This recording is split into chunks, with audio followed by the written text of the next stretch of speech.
అధికారాన్ని అడ్డం పెట్టుకుని వాళ్ళ రేవంత్ రెడ్డి చేస్తున్నటువంటి ఒక ప్రయత్నం అత్యంత దుర్మార్గమైనటువంటిది. తెలంగాణ సమాజానికి నేను చేతులెత్తి నమస్కారం చేసి విజ్ఞప్తి చేస్తా ఉన్నా. పిచ్చోడి చేతిలో రాయి లెక్క ఇవాళ రేవంత్ రెడ్డి వ్యవహరిస్తూ ఉన్నాడు. అధికారం ఉంది కదా అని చెప్పని విర్రవీగుతూ ఇవాళ ఇష్టం వచ్చినట్టు ఒక ఉద్యమ చిహ్నాలను విధ్వంసం చేయాలనే ప్రయత్నం చేస్తూ ఉన్నాడు. ఉద్యమ చిహ్నాలను విధ్వంసం చేయాలనే ప్రయత్నం చేస్తూ ఉన్నాడు. ఉద్యమ ఆత్మను విధ్వంసం చేయాలనే ప్రయత్నం చేస్తూ ఉండు. కేసీఆర్ పైన కోపంతో, కేసీఆర్ కుటుంబం పైన కోపంతో, తెలంగాణ పైన కోపంతో ఇవాళ రేవంత్ రెడ్డి వ్యవహరిస్తూ ఉన్నాడు. ఒక సైకోపాత్ లెక్క, సాడిస్ట్ లెక్క వ్యవహరిస్తూ ఉన్నాడు. He must be told that he should not behave like that.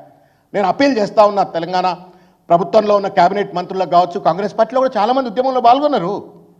ఇలా ప్రతి పల్లెలో తెలంగాణ తల్లి ఉందండి. ఎన్ని విగ్రహాలను కూలగొడతావు రేవంత్ రెడ్డి? ఇవాళ నీ చేతిలో సెక్రటేరియట్ ఉంది కాబట్టి ఆ సెక్రటేరియట్లో నువ్వు ఒక విగ్రహాన్ని తీసుకొచ్చి నువ్వు విగ్రహాన్ని పెట్టి ఇవాళ డిఫేస్ చేయాలనే కుట్రపూర్తి ప్రయత్నం చేస్తూ ఉన్నావు. ఎన్ని విగ్రహాలను కూలగొడతావు? ఇవాళ ప్రతి పల్లెలో 2, 3, 4, 5 విగ్రహాలు ఉన్నాయి. ప్రతి గల్లీలో తెలంగాణ తల్లి విగ్రహం ఉంది.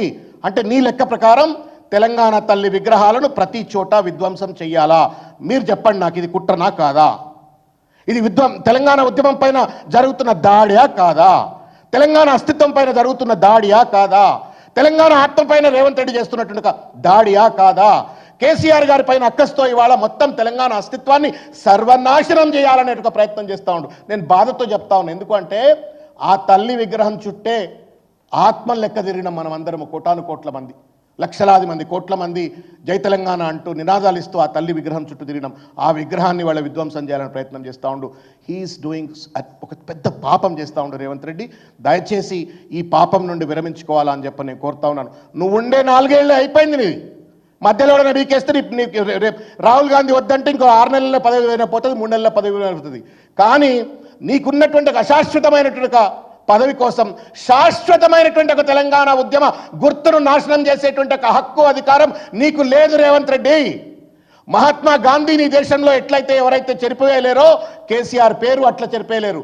ఎట్లయితే ఇవాళ ఒక చెరకానో, ఒక ఖాదీనో, ఒక వందే మాత్రంనో, ఒక జనగణ మన పాటనో ఎట్లయితే చెరిపోయలేరో అట్లే తెలంగాణ తల్లిని చెరిపోయలేరు, ధూమ్ధామ్ చరిత్రను చెరిపోయలేరు, బతుకమ్మ తెలంగాణ ఉద్యమ బావుటగా మారినటువంటి చరిత్రను కూడా చెరిపోయలేరు అనేటువంటి ఒక విజ్ఞత తెలుసుకో రేవంత్ రెడ్డి. అశాశ్వతమైన పదవిని ఇది, కానీ శాశ్వతంగా తెలంగాణకు ద్రోహం చేసేటువంటి ప్రయత్నం చేస్తాను. చరిత్ర ఆనవాళ్లతో చెలగాటమాడితే నిప్పుతో చెలగాటమాడినట్టే రేవంత్ రెడ్డి అని చెప్పి నేను ఈ సందర్భంగా హెచ్చరిక చేస్తా ఉన్నాను. You are playing with the fire. ఆ మంటలను దహించి వేస్తాయి. నిన్ను, నీ పదవిని, నీ అహంకారాన్ని సర్వనాశనం చేస్తుంది రేవంత్ రెడ్డి నేను చెప్తా ఉన్నాను. ప్రజల గుండెల్లో గూడు కట్టుకున్నటువంటి ఒక విగ్రహం, ప్రజల గుండెల్లో గూడు కట్టుకున్న ఒక ముద్ర అది. ఆ ముద్రను ఆగమాగం చేయాలని ఒక ప్రయత్నం చేస్తూ ఉన్నావు. న్యాయం కాదు రేవంత్ రెడ్డి. ఎవరి మెప్పు కోసం చేస్తూ ఉన్నావు? ఎవరి మీద కక్ష తీర్చుకోవడం కోసం నువ్వు ఇవాళ ఈ దాడి చేస్తూ ఉన్నావు రేవంత్ రెడ్డి అని చెప్పి ఈ సందర్భంగా నేను తెలియజేస్తూ, ఈ చిల్లర మల్లర పనుల వల్ల తెలంగాణకు ఉపయోగపడదు. దానివల్ల 4,000 రూపాయల పెన్షన్ రాదు ప్రజలకు, దానివల్ల రైతులకు రైతు బంధు రాదు, దానివల్ల నిరుద్యోగులకు నిరుద్యోగ వృత్తి రాదు, దానివల్ల పూర్తి స్థాయి రైతులకు రుణమాఫీ జరగదు, దానివల్ల ఇవాళ తెలంగాణ రాష్ట్రానికి పెద్ద ఎత్తున పెట్టుబడులు రావు. ఈ రకంగా చిల్లర మల్లర ప్రయత్నాలు చేసి తెలంగాణను అస్తిత్వాన్ని విధ్వంసం చేయడమే కాకుండా తెలంగాణను అధోగతి పాలు చేస్తూ ఉన్నారు రేవంత్ రెడ్డి గారు. ఈ యొక్క చిల్లర ప్రయత్నం నుండి విరమించాలని చెప్పని కోరుకుంటూ, నేను ఇంకొక విషయాన్ని నేను తమరి దృష్టికి తీసుకొచ్చే ప్రయత్నం చేస్తాం. అంటే రేవంత్ రెడ్డి ముఖ్యమంత్రి పదవిలో ఉన్నా అనేటువంటి ఒక కనీస సోయి లేకుండా ఆయన చేస్తున్నట్టు ఒక ప్రయత్నం. ఇది లగచర్ల ఫార్మా రద్దు అని చెప్పని పేపర్లో వార్త చూస్తూ ఉన్నాం.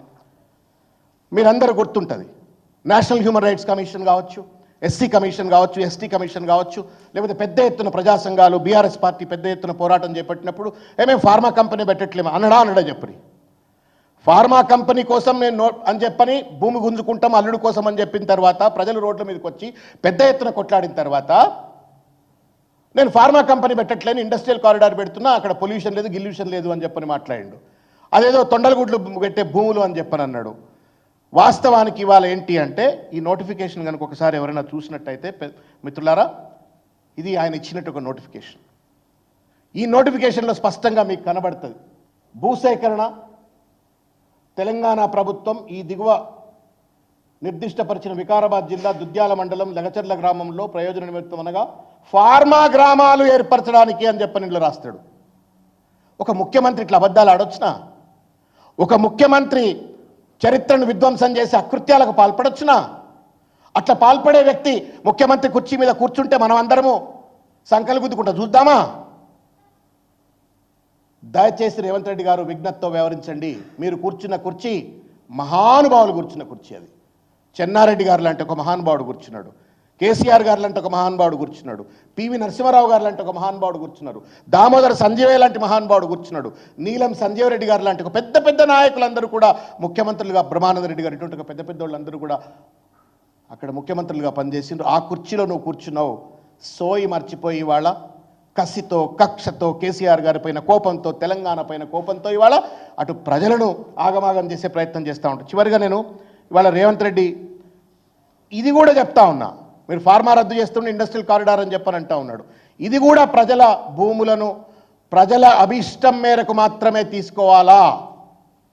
ఒకటి. రెండవది ఏమంటా ఉన్నా అంటే ఇది రద్దు చేసుకున్నావు, మరి కేసులు ఎందుకు రద్దు చేసుకోవు రేవంత్ రెడ్డి? ప్రజల అభిష్టానికి వ్యతిరేకంగా నువ్వు నోటీసులు ఇస్తే ప్రజలు తిరగబడితే వాళ్ళ మీద కేసులు పెడితేవి, జైళ్ళలో పెడితేవి. ఇవాళకి కూడా ఇవాళ రైతులు జైళ్లలో ఉన్నారు. మరి వాళ్ళని ఎందుకు నువ్వు జైళ్ళ నుండి విముక్తి చేయట్లేవు? ఆ కేసులు ఎందుకు రద్దు చేయట్లేవు? న్యాయమా రేవంత్ రెడ్డి ఇది? When you think that this is the wrong decision, ఇది తప్పుడు నిర్ణయం అయిన తర్వాత ఆ తప్పుడు నిర్ణయం ఫలితంగా వచ్చిన ఉద్యమం, ఆ ఉద్యమ నేపథ్యంలో పెట్టిన కేసులను నువ్వు ఎందుకు విత్డ్రా చేస్తలేవు? I demand from this forum. నేను ఈ వేదిక నుండి నేను విజ్ఞప్తి చేస్తా ఉన్నాను, రేవంత్ రెడ్డికి డిమాండ్ చేస్తా ఉన్నాను, వెంటనే రైతుల పైన కావచ్చు, పట్నం నరేందర్ రెడ్డి గారి పైన కావచ్చు, పెట్టిన కేసులన్నీ కూడా ఎత్తివేయాలని చెప్పని కూడా నేను విజ్ఞప్తి చేస్తా ఉన్నాను. ఒక భూస్వామ్య మనస్తత్వంతో, ఒక ఫ్యూడల్ మనస్తత్వంతో రేవంత్ రెడ్డి వ్యవహరిస్తూ ఇవాళ ఆయనకు కిరీటాలు పెట్టుకోవచ్చు, కానీ తెలంగాణ తల్లి, మన తల్లులు మాత్రం కిరీటాలు పెట్టుకోవద్దు అన్నట్టు రీతిలో రేవంత్ రెడ్డి వ్యవహరిస్తూ ఉన్నాడు. ఇది దుర్మార్గం, అన్యాయం, సభ్య సమాజం ఖండించాలని చెప్పని తెలంగాణ అంతా కూడా గళమెత్తి వాళ్ళ రేవంత్ రెడ్డి చేస్తున్న ఈ చిల్లర ప్రయత్నాన్ని తిప్పికొట్టాలని చెప్పని విజ్ఞప్తి చేస్తూ ఉన్నాను. ఇప్పుడు పెద్దలు గౌరవనీయులు మాజీ శాసనసభ్యులు, ఆలేరు నియోజకవర్గ మాజీ శాసనసభ్యులు బూడిద విక్షమయ్య గౌడ్ గారిని మాట్లాడవలసిందిగా కోరుతున్నాను. అందరికీ నమస్కారం. ఇవాళ తెలంగాణ యావత్తు తెలంగాణ ప్రజలను రేవంత్ రెడ్డి మోసం చేసినట్టే ఈరోజు బలహీన వర్గాలను ఓట్లు దండుకొని బలహీన వర్గాలకు కూడా అనేక మాయమాటలు చెప్పి ఇవాళ నట్టేట ముంచి మోసం చేస్తూ ఉన్నాడు. దానికి నిదర్శనంగానే ఈరోజు గీత కార్మికులకు ఆనాడు అనేక మంది, ఆ రోజు ఎన్నికలలో అనేక మంది ఆశపడ్డారు. ప్రభుత్వం మారగానే మరి రేవంత్ రెడ్డి చెప్పినటువంటి మాటలు, గీత కార్మికులకు అండగా ఉంటాం, గీత కార్మికులను మేము పెద్ద ఎత్తున రక్షిస్తామని చెప్పినటువంటి మాట మరి ఆయన మేనిఫెస్టోలో కూడా పెట్టిండు. ఎక్స్గ్రేషియా 7,90,00,000 రూపాయలు బాకీ ఉంది, ఒక్క నెల రోజుల లోపలనే ఎక్స్గ్రేషియా ఇచ్చి గీత కార్మికులందరినీ కూడా ఆదుకుంటామని చెప్పిండు. అదేవిధంగా ఇవాళ ఒక్క నెల రోజులు అన్నాడు, కానీ ఇవాళ సంవత్సరం అయింది, ఒక్క రూపాయి కూడా ఇంతవరకు గీత కార్మికులకు ఎక్స్గ్రేషియా ఇవ్వలేదు. అదే మొన్న జూలై 14వ తారీఖు నాడు ఒక గీత కార్మిక సభలో పాల్గొని నేను కూడా గీత కార్మికులకు అండగా ఉంటా, ఎక్స్గ్రేషియా ఇస్తా అన్నమాట వాస్తవం. ఇవాళ 2-3 రోజుల్నే గీత కార్మికులకు ఎక్స్గ్రేషియా నేను విడుదల చేస్తున్నా. ఇక్కడే మరి దాని సంబంధించినటువంటి గౌడ బిడ్డ అయినటువంటి మంత్రి పొన్నం ప్రభాకరుడు ఇక్కడ ఇన్ఛార్జ్ మంత్రి, ఆయన ద్వారా నేను విడుదల చేస్తా అని చెప్పినటువంటి మాట కూడా ఇప్పటి వరకు ఒక్క రూపాయి విడుదల చేయలేదు. అదేవిధంగా ఇవాళ ఏమి ఇస్తున్నారంటే గీత కార్మికులకు ఒక సేఫ్టీ మోకులు ఇస్తున్నామని చెప్తా ఉన్నారు. ఆనాడు మరి కేసీఆర్ గారి నాయకత్వంలో అద్భుతమైన గీత కార్మికులకు మరి అక్కడ ఎక్కడ అపాయం జరగకుండా సేఫ్టీ మోకులు రూపకల్పన చేసిందే బీఆర్ఎస్ పార్టీ, కేసీఆర్ గారు. ఇవాళ దాన్నే అంటే ఒకరు పుట్టినటువంటి బిడ్డకు మేమే ఎత్తుకొని ముద్దాడుతామని చెప్పినా అవి కూడా సేఫ్టీ మోకులు కూడా ఇంతవరకు పూర్తిగా ఎక్కడ కూడా న్యాయం చేసినట్టు అవుపడతలేవు. అప్పుడు తయారు చేసినవే పంచి పేపర్లకు ఫోటోలకు పోజులు ఇచ్చి ఇవాళ మేము గీతా కార్మికులకు ఏదో చేసినామని చెప్పుకుంటా ఉన్నారని చెప్పి నేను ఈ సందర్భంగా గుర్తు చేస్తా ఉన్నా.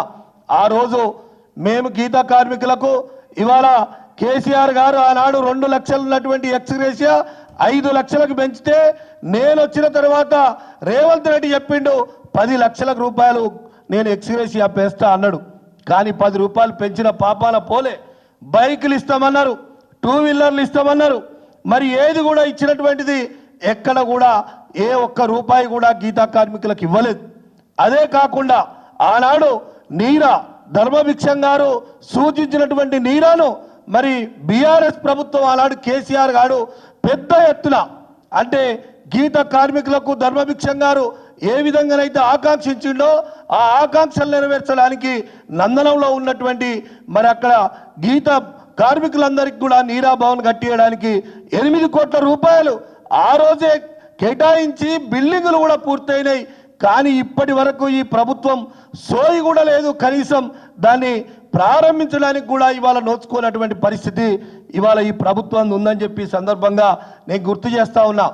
అందరికీ బలహీన వర్గాలకు ప్రతీక అయినటువంటి సర్దార్ సర్వాయి పాపన్న విగ్రహం మరి ట్యాంకు బండి మీద పెట్టాలని ఆనాడు మేమందరం కోరితే మరి కేసీఆర్ గారు నిజంగానే ఆ నాయకుని విగ్రహం ట్యాంకు బండి మీద ఉండాలని 3 కోట్ల రూపాయలు జీవో ఇస్తే ఆ జీవో ఇచ్చిన తర్వాత ఇప్పటి వరకు కనీసం స్థల సేకరణ కూడా జరిగింది.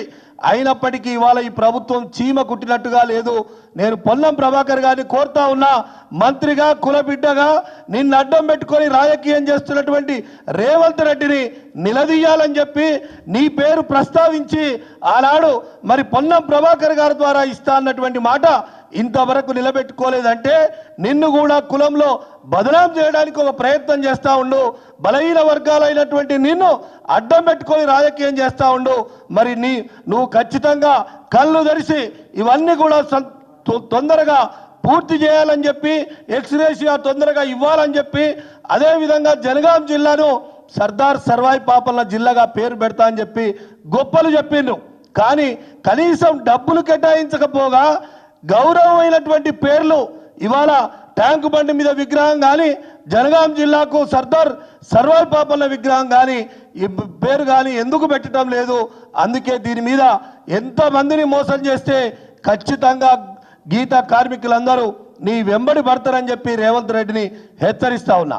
తెలంగాణ తల్లి విగ్రహం, ఆ తల్లి విగ్రహాన్ని వాళ్ళ విధ్వంసం చేయాలనే ప్రయత్నం చేయటం న్యాయం కాదు రేవంత్ రెడ్డి అని చెప్పి నేను తెలియజేస్తా ఉన్నాను. ఇంకొక విషయం మీ దృష్టికి తీసుకొస్తా మిత్రులారా, ఇది చూడండి. మీరు గూగుల్లో ఈ ప్రోగ్రామ్ చూసేవాళ్ళు దయచేసి ఈ గూగుల్లో కొట్టి చూడండి అని చెప్పి నేను కోరుతా ఉన్నాను. ఇది టైమ్స్ ఆఫ్ ఇండియాలో వచ్చింది. Angry lions after national emblem cast lion capital of Ashoka itself fuels row but Modi government justifies అని చెప్పని కొత్త పార్లమెంట్ కట్టిన తర్వాత పార్లమెంట్ పైన ఈ అశోక ది 4 లైన్ పిల్లర్ ఏదైతే ఉందో అది అప్పటిదాకా ఒక సాఫ్ట్గా ఒక గ్రేస్ఫుల్గా ఉన్నటువంటి ఒక సింహాలను నరేంద్ర మోడీ గారు ఏకోన్ముఖంగా నియంతృత్వంగా దాన్ని ఒక ఉగ్ర రూపం, ఒక గర్జించి గాండ్రించేటువంటి ఒక సింహాలను తయారు చేసి పెట్టిండు. పెద్ద ఎత్తున రాహుల్ గాంధీ, సోనియా గాంధీ, మల్లికార్జున్ ఖర్గే, దేశంలో ఉన్నటువంటి అనేక రాజకీయ పార్టీలు కూడా ఇది ఆ రోజు భారతదేశ స్వాతంత్ర పోరాటంలో సందర్భంగా మనం తీసుకున్నటువంటిది, అన్వయించుకున్నటువంటిది. దాన్ని ఇష్టం వచ్చినట్టుగా నువ్వు ఎట్లా మారుస్తావా అని చెప్పని ఇదే కాంగ్రెస్ పార్టీ రాహుల్ గాంధీ నేతృత్వంలో పెద్ద ఎత్తున ఆ రోజు పోరాటం చేసింది. దురదృష్టం ఏంటంటే ఇవాళ రేవంత్ రెడ్డి, మరొక్కసారి చెప్తా ఉన్నాను నేను, రాహుల్ గాంధీ సిద్ధాంతాలను పాటించట్లా, సోనియా గాంధీ సిద్ధాంతాలను పాటించట్లా. ఎట్లయితే నరేంద్ర మోడీ ఏ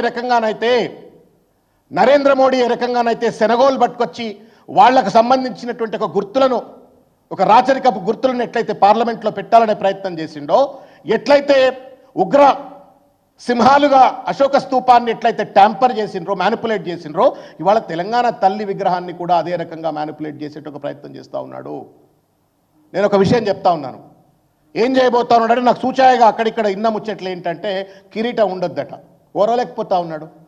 మన తల్లికి మనం కిరీటం పెట్టుకున్నాం, మన తెలంగాణ తల్లికి భూమాతకి ఎట్లయితే కిరీటం ఉంటుందో మన తల్లికి మనం అట్లా కిరీటం పెట్టుకుంటే ఈ కిరీటం ఎట్లుంటుందని చెప్పని వాళ్ళ కళ్ళల్లో నిప్పులు పోసుకుంటూ కుట్రతోటి అసూయతోటి వాళ్ళ ఆ కిరీటాన్ని తీసేయాలని ప్రయత్నం చేస్తూ ఉంటాడు. నేను ఒకటే అడుగుతా ఉన్నాను, ఒకవేళ కిరీటం రేవంత్ రెడ్డి లెక్క ప్రకారం అది ఒక రాచరికానికి సింబల్ అయినట్టయితే దేశంలో ఉన్నటువంటి ఒక హిందూ సంప్రదాయాలను ప్రతి దేవుడి నెత్తి మీద కూడా ఇవాళ కిరీటం ఉంది, తీసేస్తావా రేవంత్ రెడ్డి?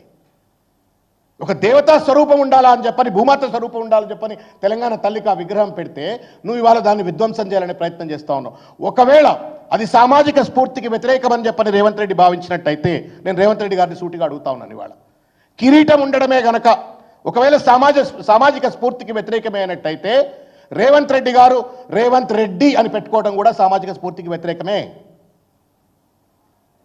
ఎందుకంటే ఆయనే అన్నాడు, రెడ్డి అంటే మేము రాజులము, మేము భూస్వాములము, మేము రాచరికం కోసమే పుట్టినాము, పరిపాలించడం కోసమే పుట్టినాము, మేమంతా భూస్వాములుగా ఉండాలని చెప్పని పలు సందర్భాల్లో మాట్లాడిండు. దయచేసి మీ అందరికి కూడా గుర్తుంటుంది, గూగుల్లో కొడితే అది ఇప్పటికి కూడా వినబడుతుంది. If that was your understanding of Reddy,